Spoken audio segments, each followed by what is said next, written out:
যেই দেশে থাকবেন সেই দেশের আপনারা অনেকেই আপনারা এখানকার নাগরিক, সেই দেশের নিয়ম শৃঙ্খলা আইন নীতি মেনে চলতে হবে।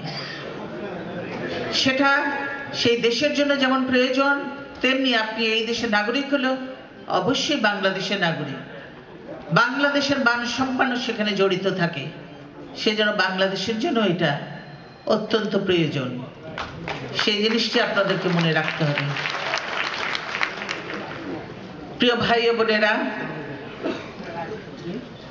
বাংলাদেশ জাতীয়তাবাদী দল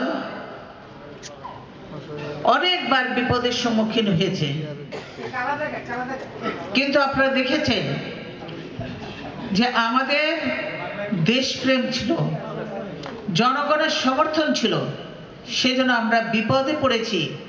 কিন্তু সেই বিপদ থেকে আল্লাহর যেমনি রহমত ছিল, আল্লাহর রহমত এবং জনগণের সমর্থন নিয়ে সেই বিপদ আমরা কাটিয়ে আবার আমরা সরকারও গঠন করেছি, এই নজিরও আমরা স্থাপন করেছি, দেখেছেন। কাজেই শুধু সরকার গঠন করেই আমরা ক্ষান্ত হইনি, সেখানে দেশের মানুষের জন্য যেগুলি প্রয়োজন, অন্ন, বস্ত্র, স্বাস্থ্য, চিকিৎসা, বাসস্থান, সেই কাজগুলিও আমরা করেছি। সবচেয়ে প্রথমে আপনারা যারা যুক্তরাষ্ট্রে আছেন, আমরা কয়েকদিন আগে ইংল্যান্ড থেকে এসেছি, ইউরোপের অনেক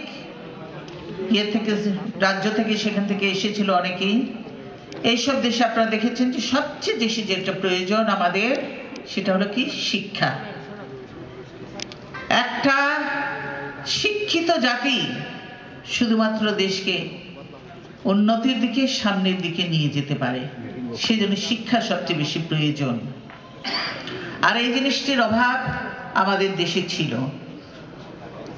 বিশেষ করে দেশ স্বাধীন হওয়ার পরে আমরা আশা করেছিলাম, দেশ স্বাধীন হয়েছে, তখন মাত্র 7 কোটি মানুষ ছিল